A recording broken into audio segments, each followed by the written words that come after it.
अस्सलाम वालेकुम दोस्तों, उम्मीद है आप सब खैर खैरियत से होंगे। दोस्तों, कनाडा के बारे में कुछ फ़न फैक्ट्स मैं आपको बताता हूँ, उसके टाइमिंग के हवाले से कि उनके टाइम ज़ोन्स के हवाले से। तो सबसे पहले तो ये कि कनाडा है कहाँ पे, तो सिंपली वो यूएस के ऊपर आता है, यूएस के नॉर्थ में आता है। तो यूएस और कनाडा आपस में उनके बॉर्डर आपस में मिलते हैं और कनाडा ऊपर है, इसलिए ठंडा भी ज़्यादा होता है।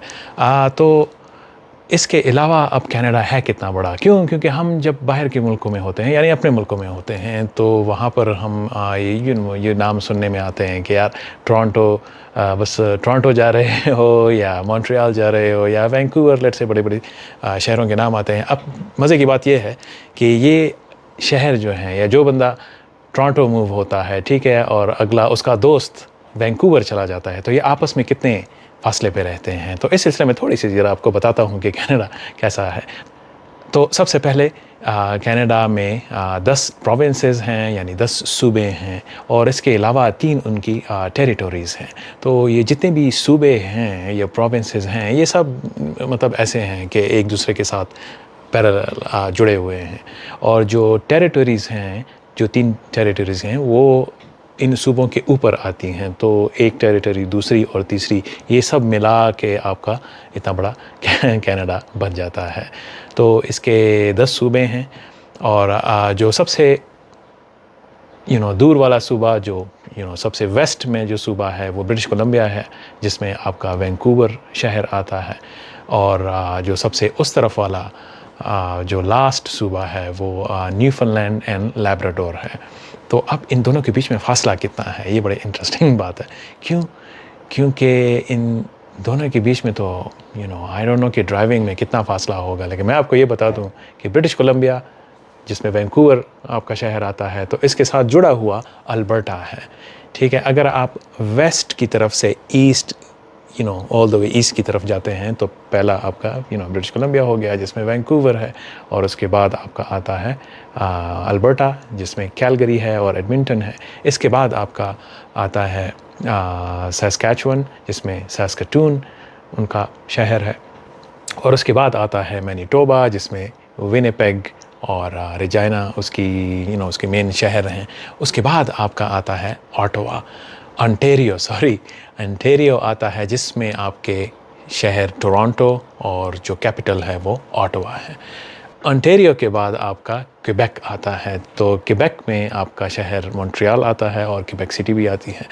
और इसी तरह फिर इसके बाद जो है वो आता है नोवा स्कोशिया आता है, और नोवा स्कोशिया के साथ एक छोटा सा एक और प्रोविंस है, जो इसको न्यू ब्रंसविक कहते हैं। और इसी तरह फिर जो सबसे आखिरी वाला है वो है न्यूफनलैंड एंड लैब्राडोर। अब जो इंटरेस्टिंग फैक्ट है वो ये है कि जब आप कैलगरी से, जहाँ पे हम रहते हैं, टोरंटो की तरफ अगर आप जाना चाहते हैं, तो इसमें तकरीबन आपको, अगर आप ड्राइव करना चाहते हैं, तो तकरीबन 3 से 4 दिन आपको ड्राइव करने में लगते हैं। ज़ाहिर बात है, आप 24 घंटे तो ड्राइविंग करेंगे नहीं, तो जो दिन में 12 से 16 घंटे आपने ड्राइव की, फिर जो भी शहर आया आप उसमें ठहर गए, तो तकरीबन मुतवातिर आप 3 दिनों में भी पहुंच सकते हैं। और अगर थोड़ा सा कम ड्राइविंग थोड़ी सी कम करना चाहते हैं, मतलब कम मीन्स के अगर आप 12 घंटे करना चाहते हैं या 16 घंटे करना चाहते हैं, तो फिर आपको तकरीबन 4 दिन लगेंगे कि आप सिर्फ टोरंटो पहुंचेंगे। अगर आप फ्लाई करना चाहते हैं, तो Calgary to Toronto flight hours are 4 hours आपको लगते हैं, 4 घंटे आपको लगते हैं जहाज़ में कि आप कैलगरी से टोरंटो पहुँचें। अब बताएं मुझे कि ये कितना दूर है, क्योंकि आप पाकिस्तान से अगर आप कराची से दुबई जाना चाहते हैं, तो इट्स जस्ट अक्रॉस द आपका जो भी हो सी है, तो आप बस उसके उस तरफ आपका दुबई आ जाता है। तकरीबन शायद क्या 1.5 घंटे की फ़्लाइट है कि 45 मिनट, घंटा कुछ इस तरह होगा। लेकिन 4 घंटे जो है ना, वो हमें शायद इस्लामाबाद से टर्की जाने में लगते हैं, मैं वो शायद 6 घंटे है, लेकिन सिर्फ ये सिटी टू सिटी इतना दूर है। अच्छा, अगर आप कैलगरी टू वैंकूवर जाना चाहते हैं, मतलब अगर ये कैलगरी है, इस तरफ आपका टोरंटो हो गया, और उसके उस तरफ आपका वैंकूवर हो गया, तो कैलगरी टू वैंकूवर जो है वो आप तकरीबन 10 से 12 घंटे की ड्राइव पे वो सिटी आ जाता है, या फिर 1 घंटे के जहाज़ में वो आप वहाँ पे पहुँचते हैं। अगर आप बिल्कुल कैलगरी से एंड पे जाना चाहते हैं तो वो तो लिटरली तकरीबन आपको 8 घंटे जहाज़ में बैठ के में पहुँचेंगे आप। स्ट्रेट फ्लाइट तो पहले होती थी, अभी तो हैलीफैक्स और इसमें है, लेकिन न्यूफाउंडलैंड और Saint John's, Newfoundland and Labrador जो है वो आई थिंक 6 से 8 घंटे की जहाज़ में आप जाते हैं। और अगर आप वैंकूवर जो कि बिल्कुल जैसे मैंने अर्लियर जिक्र किया, जो बिल्कुल आपके एंड टू एंड अगर आप जहाज़ में जाते हैं तो ये 8 घंटे इसमें बिल्कुल लगते हैं। बीच में आपको शायद बदलना पड़े जहाज़, क्योंकि एक जहाज़ तो में बीच आई डोंट नो कि कौन सी एयर कनाडा जाता है या Vancouver to Fort Saint John's, Saint John's. Fort Saint John's एक सेपरेट शहर है।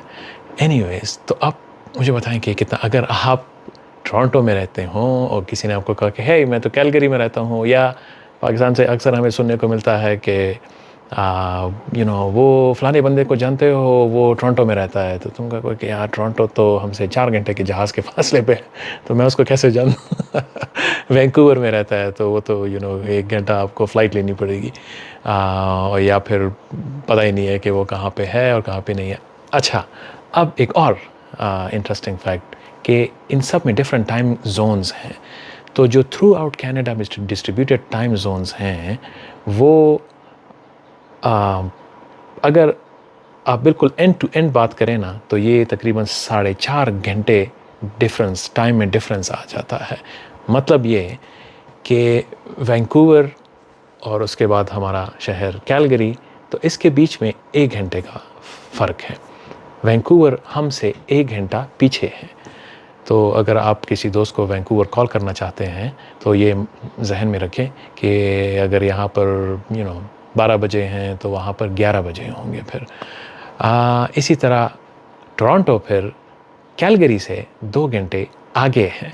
मतलब अगर रात को 9 बजते हैं या 10 बजते हैं और मैं कहता हूँ कि मेरा दोस्त है टोरंटो में, मैं उसको कॉल करता हूँ, तो उसकी तरफ शायद रात को 12 बजे हों और वो शायद सो चुका हो। और अगर आप वैंकूवर में हों और आप टोरंटो सिर्फ कॉल करना चाहते हैं तो फिर ये 3 घंटे का फ़र्क आ जाता है। मतलब टोरंटो वैंकूवर से 3 घंटे आगे है। इसी तरह मॉन्ट्रियल भी 3 घंटे आगे है। और अगर आप मज़ीद एंड में जाना चाहते हैं तो अगर वैंकूवर में 12 बजे हों रात के, तो आपके बिल्कुल जो लास्ट सिटी जो एंड ऑफ कनाडा है, वहाँ पर सुबह के या रात के 4:30 बजे होंगे। मतलब 12 और 4:30 घंटे आगे, तो वहाँ पे ये टाइमिंग होगी। अब इसकी वजह से क्या होता है कि एक तो ये टाइमिंग जो कि यहाँ पर क्या टाइम है, वहाँ पर क्या टाइम है, ज़्यादा ज़रूरत नहीं पेश आती, क्योंकि जिस सिटी में आप रहते हैं वहीं पे आपका सब आपके दोस्त वगैरह सब कुछ होते हैं। कभी कभार ये होता है कि आपके रिलेटिव्स जो हैं वो दूसरे शहर में रहते हैं, जैसे टोरंटो में मेजॉरिटी लोग रहते हैं, या मॉन्ट्रियल की तरफ रहते हैं, या आप कैलगरी में रहते हैं, या आप वैंकूवर में रहते हैं। तो ये टाइमिंग का बहुत बड़ा डिफरेंस होता है। नॉट ओनली टाइमिंग का डिफरेंस होता है, बल्कि ऑल्सो आपको वहाँ पर पहुँचने में भी आप वीकेंड पे तो मिलने नहीं जा सकते हैं। तो अगर आप फैमिली के साथ एक दूसरे के पास ईद गुजारना चाहते हैं, या कोई कोई भी वेकेशंस हैं या समर टाइम गुजारना चाहते हैं, तो फिर मेक श्योर कि आपको जहाज़ में जाना पड़ेगा। जहाज़ की टिकट इतने महंगे हैं विद इन कैनेडा कि फिर आप कहेंगे कि यार इससे मैं यहीं पे बेहतर हूँ। तो ये तो बात हो गई कि कैनेडा विद इन कितना बड़ा है। अब एक और इसमें एक बात आ जाती है कि ये हमारे मुल्कों से कितना दूर है। तो यार यकीन करो ना कि हमारे मुल्कों से तो ये बहुत दूर है। टोरंटो से, कैलगरी को तो छोड़ो, ठीक है ना, टोरंटो से अगर पाकिस्तान यानी इस्लामाबाद या लाहौर PIA जाती थी तो वो तकरीबन 13.5 घंटे की फ़्लाइट है डायरेक्ट, ठीक है। लेकिन PIA आपको पता है कि बीच में कहीं भी रुक सकती है। कॉफ़ी पीना, कॉफ़ी ब्रेक, चाय ब्रेक तो लेती होगी। तो अक्सर लोग हमसे पूछते हैं कि यार 13-14 घंटे की फ़्लाइट, तो क्या ये बीच में कहीं रुकती है? तो आप कहते हो कि नहीं, जब मैंने कह दिया कि वो स्ट्रेट फ़्लाइट है तो फिर उसका मतलब है कि वो डायरेक्ट फ़्लाइट है। तो लेकिन फिर हम मजाक में कह देते हैं कि हाँ वो बीच में रेस्टोरेंट्स पे रुकती है, आप चाय वगैरह पी के रिलैक्स हो जाएं, दोबारा जहाज़ में बैठे फिर हम आगे जाएंगे। ये तो खैर मैंने डायरेक्ट उसकी बात की। लेकिन अगर आप डायरेक्ट नहीं, ऑब्वियसली ये ऑप्शन हमेशा अवेलेबल नहीं होती है, और अगर आप कैलगरी में हैं तो पहले आपको 4 घंटे का जहाज़ कैलगरी से टोरंटो तक लेना पड़ेगा। टोरंटो से फिर जितना भी बीच में टाइम है वो ऐड करके फिर टोरंटो से अगर आप इस्लामाबाद डायरेक्ट जाते हैं तो 13.5-14 घंटे की फ़्लाइट वो होगी। और अगर आपको वो नहीं मिलती है तो फिर ऑब्वियसली फिर आप दुबई और गल्फ़ के कंट्रीज़ जाएंगे, या दोहा जाएंगे, या दुबई जाएंगे, या अबू धाबी जाएंगे। तो वो भी 13-14 घंटे की फ़्लाइट होती है, और उसके बाद आपके शहर, हमारे शहर तकरीबन 2.5 से 3 और 3.5 घंटों के बीच में मज़ीद एक फ़्लाइट होती है। तो इसमें जो मैं बात ऐड करूँगा कि पाकिस्तान से और इंडिया से कनाडा या नॉर्थ अमेरिका 11 और 12 घंटे पीछे है। मतलब अभी अगर इस टाइम पे हैं तकरीबन 7:30 बज रहे हैं, ठीक है, शाम के, या शाम के, तो पाकिस्तान में अभी सुबह के 7:30 बज रहे होंगे, ठीक है। तो अक्सर हमें दोस्त लोग, यार लोग जब कॉल मिलाते हैं तो अपने दोपहर में मिलाते हैं जब वो फारिग हो जाते हैं, और यहाँ पर हम नींद की गहराइयों में डूबे होते हैं और खर्राटे ले रहे होते हैं। फिर बीच में कॉल आती है, उठा के देखते हैं कि ओ ये तो रात के 2 बजे हैं, क्या हुआ है, अल्लाह खैर करे। जब उठाते हैं तो कहते हैं ओ यार कैसे हो तुम, बहुत अरसे के बाद। और खैर तो ये जो टाइम डिफरेंस है ये पाकिस्तान के साथ भी बहुत ज़्यादा है, और विद इन कनाडा भी आपस में ये इस तरह है।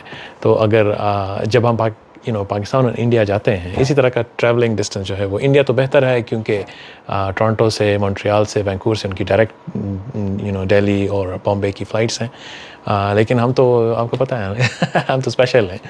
तो एनीवेज़, तो ये सफ़र फिर क्या होता है कि जब आप सफ़र अभी से स्टार्ट करते हैं, मतलब आज जिस टाइम आपने सफ़र स्टार्ट किया ट्रैवलिंग, तो आप फिर परसों पाकिस्तान पहुंचते हैं। तो जब हम दुबई पहुंचते हैं और वहाँ से जब हम ऑनवर्ड जा रहे होते हैं, और वहाँ से लोग जहाज़ में बैठ के बहुत तंग हो रहे होते हैं कि ओ यार ये इस्लामाबाद कब आएगा, इस्लामाबाद 2-3 घंटे का तो जहाज़ होता है, वो तो लिटरली मजाक है। तो फिर हम कहते हैं कि आपको पता है कि हम परसों जहाज़ में बैठे थे और अभी पहुँच रहे हैं।